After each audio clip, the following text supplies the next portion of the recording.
Alright, in this video here we're going to be talking about the inverse trig functions and just doing some examples where we are evaluating the inverse sine, inverse cosine, and inverse tangent functions.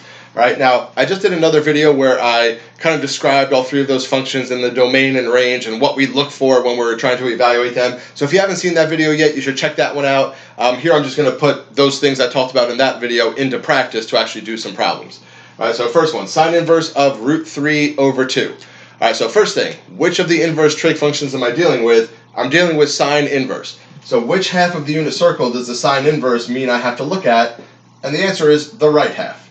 Right? For the sine inverse function, I look at the right half of the unit circle from negative pi over 2 to pi over 2, and that's one of those things you just need to know. When I'm dealing with inverse sine, it's only the right half of the unit circle. Alright, and then I need to go to the right half of the unit circle, and since it's the sine inverse, I'm looking for the y coordinate, right? Because the definition of the sine function in terms of the unit circle is the sine function gives me the y coordinate of the terminal point, right? So I've got to look for one of the points on my unit circle where the y coordinate is equal to the square root of 3 over 2, right? When I'm doing the inverse trig functions, they are giving me the output, the terminal point on the unit circle, and I'm trying to find the actual angle. Alright, so sine inverse of root 3 over 2. Well, I know that if I'm looking for a y coordinate of root 3 over 2, it's going to be one of the ones in the first quadrant, because in the first quadrant the y coordinates are positive, whereas in the fourth quadrant the y coordinates would be negative. Right, so I know it's going to be one of the ones up here, and I can use my trig hand. And if you haven't seen the videos that I've done involving trig hand, you should probably check those out. But if I want y to be root 3 over 2, I want to put down my index finger, right? Because if I put down my index finger, the number of fingers above, the thumb in this case, there's 1 there. That gives me the x coordinate, which would be 1/2. And then the number of fingers below, 3, gives me my y coordinate, which is root 3 over 2. Alright, and if you don't know what I'm talking about when I do this, again, go check out that video I did on trig hand where I explain how you can use the fingers of your left hand to figure out the terminal points for those key points in the first quadrant of the unit circle. Right? So 1/2 root 3 over 2, there's my y coordinate equal to root 3 over 2, and that third point up there, the one that corresponds to your index finger on your left hand, is pi over 3. Right, so the angle that I'm dealing with here is pi over 3. Right, that's the one that's going to give me, when I take the sine of pi over 3, it gives me root 3 over 2. Right, so sine inverse of root 3 over 2 equals pi over 3, again, because sine of pi over 3 equals the square root of 3 over 2. Right, if I do the angle pi over 3, it takes me to this terminal point, and the y coordinate of that terminal point is root 3 over 2, and sine gives me the y coordinate. Alright, so that's my sine inverse of root 3 over 2. Now, notice I gave the answer here in radians.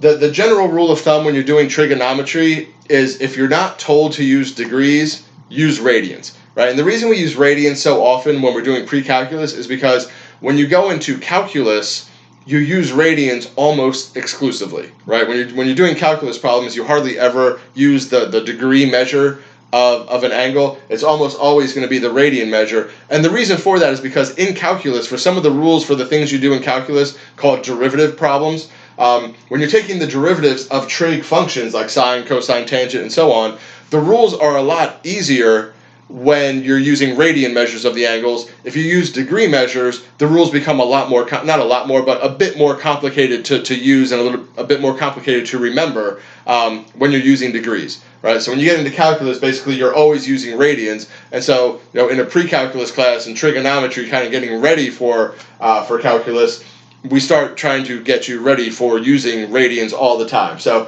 if you're not specifically told in the problem to use degrees, assume that you're going to be using radians. And that's like I said, the basic rule of thumb. Right? So sine inverse of root 3 over 2 is pi over 3. If you had to put that into degrees, if it asked you for the angle in degrees, well, that index finger on the left hand also corresponds to 60 degrees. And another way you can figure that out is, remember, pi is the same as 180 degrees. So pi over 3, if you do 180 divided by 3, that equals 60. Right? So pi over 3 or 60 degrees, depending on how you're asked to give your answer for that one. All right, so that's sine inverse of root 3 over 2. I'm going to pause this and then put up the next example to take a look at. All right, example B, cosine inverse of -1/2. All right, so first thing, what function do I have here? It's cosine inverse. All right, so what part of the unit circle does the inverse cosine function tell me to use? Inverse cosine is the top half of the unit circle. All right, so the last example we did, the inverse sine function was the right half of the circle. Inverse cosine is just the top half. And again, that's one of those things you just need to know that to evaluate these functions. And I've done other videos where I kind of explain why we're using this half of the circle. So if you've watched those videos and you understand why we use this half, it makes it easier to remember that this is what we do for cosine inverse. It's the top half from 0 to pi. All right, and since it's a cosine inverse, I'm looking for the x-coordinate of the terminal point, right? Because the definition of the cosine function is it gives me the x-coordinate of my terminal point. Right, just like the one we just did, the sine function gave me the y-coordinate, the cosine function gives me the x-coordinate. So I have to go around the top half of the unit circle and figure out which point up here is going to have an x-coordinate of -1/2. Well, once again, I'm going to use my trig hand to help me figure this out. I'm looking for x equal to -1/2, so I'm going to do the trig hand for the first quadrant, and then we just have to reflect the point over to make it into the second quadrant. All right, so if we want x to equal 1/2, well, once again, just like the last example, I need to put down that index finger, right? The one that corresponds to pi over 3, right? Because if I put that down, I have an x of 1/2, and I have a y of √3/2. All right, and that's the angle there that corresponds to pi over 3 radians. All right, so that's, for an angle of pi over 3, I would have an x-coordinate of 1/2. Right? So if this was cosine inverse of +1/2, my answer would be pi over 3. But since it's asking me for cosine inverse of -1/2, I need to reflect this point over into the second quadrant, right? Which is going to, when I move from the first quadrant to the second quadrant, it makes the x-coordinate negative, but the y stays positive. Right? In this case, we don't really care so much about the y since we're dealing with a cosine inverse, but still, that's what the terminal point would be in the second quadrant, -1/2 √3/2, and my x-coordinate now is -1/2. All right, so the question is, what is this angle over here that's reflected of pi over 3 into the second quadrant? And if you've seen the videos I've done on the unit circle, and I showed you some ways to remember what those numbers are, what those angles are, you should know then that that angle over there is 2 pi over 3. Right, the pi over 3 angles are the ones that are closest to the y-axis. Right, so this one is the closest to the y-axis here. The 2 pi over 3 in the second quadrant is the one closest to the y-axis in the second quadrant. Right, all the ones that are close to the y-axis are the ones that have the denominator of 3. All right, so cosine inverse of -1/2 is going to equal 2 pi over 3. Right, because if I do cosine of 2 pi over 3, I get -1/2. Right, the inverse functions switch the inputs and outputs. All right, so here again, cosine inverse, they're giving me an x-coordinate from the top half of the unit circle, and I got to figure out, well, what angle has that terminal point with that x-coordinate? And in this case, it's 2 pi over 3. All right, so to do these types of problems, these inverse trig functions, one thing is knowing about the inverse functions themselves, like which half of the unit circle to use, and then knowing the definitions, cosine, I'm looking for the x, sine, I'm looking for the y. But then it's also knowing the unit circle well enough and knowing the trig hand well enough and how to reflect points to the other side and what angle that is when I reflect it. All those things are important in order to be able to do one of these problems correctly and also efficiently. I mean, you might be able to sit here for 10 or 15 minutes and eventually figure out what it is. But if you know these things, you can do a problem like this in 1 minute instead of 5 or 10, right? So, again, if you didn't see the video I did on the unit circle and all the different angles and how to find them, it's a really good one to check out because it'll help you do something like this a lot quicker if you understand all those things, like how to figure out that this is 2 pi over 3. If you can do that quickly, then doing these problems is not so bad. All right, so that's the second one with cosine inverse. I'm going to pause this again and put up another one. I think the next one's going to be a tangent inverse problem, so we'll take a look at that one. All right, next example here, we're going to look at tangent inverse of 1. All right, so tangent inverse, just like those other ones, first thing I decide is, well, which part of the unit circle do I have to look at? For tangent inverse, we're looking at the right side, just like for sine inverse. Right, so our answers for tangent inverse go between -pi over 2 and +pi over 2. All right, and then, so I know which half of the unit circle I'm looking at, and then my question is, well, what do I look for now? The definition of the tangent function is the y-coordinate over the x-coordinate. And I almost just wrote that upside down. So tangent is the y over the x. So at some point on the right half of the unit circle, if I take the y-coordinate over the x-coordinate, it should equal 1.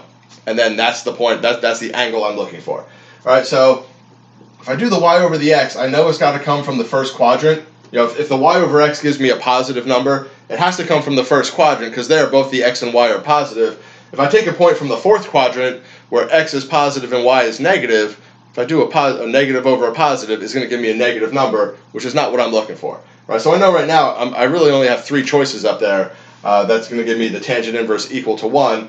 So I go to my trig hand for the first quadrant, and I have to do the y over the x that makes it equal 1. Well, if I put down the finger in the middle, that gives me root 2 over 2, root 2 over 2. The x and the y are both the same, so if I do the y over the x, the same number over itself, is going to equal 1. All right, so that's how I can figure out for the inverse tangent function, root 2 over 2, root 2 over 2, and that's the angle that corresponds to pi over 4. That's the terminal point that corresponds to the angle pi over 4 radians, or 45 degrees, right? That's the one that's right in the middle of the first quadrant, 45 degrees or pi over 4.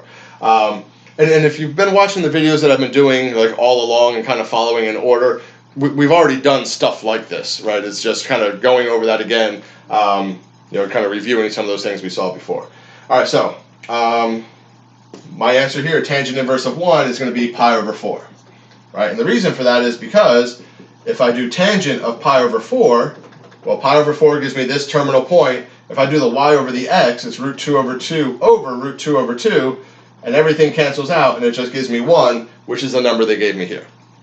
All right, so that's evaluating those inverse tangent functions. We did one of each, sine, cosine, tangent, inverse. So you got to know which half of the unit circle to look at, what you're looking for as far as your terminal points. Right? Tangent is y over x, sine is just the y coordinate, cosine is just the x coordinate. So know what you're looking for, and then you got to just be able to identify where that is on the unit circle using your trig hand, knowing how to reflect the points to other quadrants. You know, all those things work together to be able to evaluate one of these inverse trig functions. All right, I'm going to pause this one more time and put up a couple more examples here where I think we'll be using a calculator to evaluate the inverse trig functions. All right, 3 examples we'll go through real quick. Sine inverse of 0.71, cosine inverse of 2, tangent inverse of 2.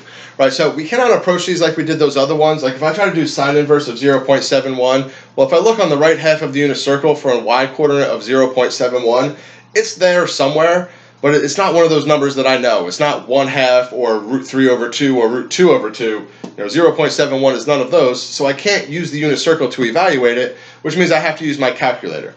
Right? Most of the time you end up using your calculator to evaluate your trig functions and your inverse trig functions. You really can only use the unit circle if it's one of those angles, the pi over 6, pi over 4, pi over 3, 30 degrees, 45 degrees, 60 degrees, or some multiple of those. Otherwise, it's calculator time.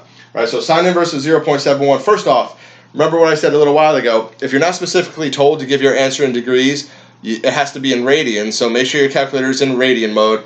And then, plenty of other videos I've described how to change from one mode to the other. And then I just do sine inverse, which is the second, and then the sine button, right? If you look above my sine button, it has that sine -1. So you do second sine, and then type in 0.71, and we get that sine inverse of 0.71 is 0.78949, so we'll call that about 0.7895. All right, so there's sine inverse of 0.71. All right. Now, if your calculator was in the wrong mode and you did that in degrees, or if the problem said, give your answer in degrees, sine inverse of 0.71 would be 45.23 degrees. All right, so that's what it would be in degrees. But again, if you're not told to use degrees, assume you're going to be using radians. I'm going to do the last one next, tangent inverse of 2. All right, so once again, to do tangent inverse, it's the second and then the tangent button. At least on my calculator, that's how it is. Other designs of calculators from other manufacturers might have different ways to do the inverse tangent function.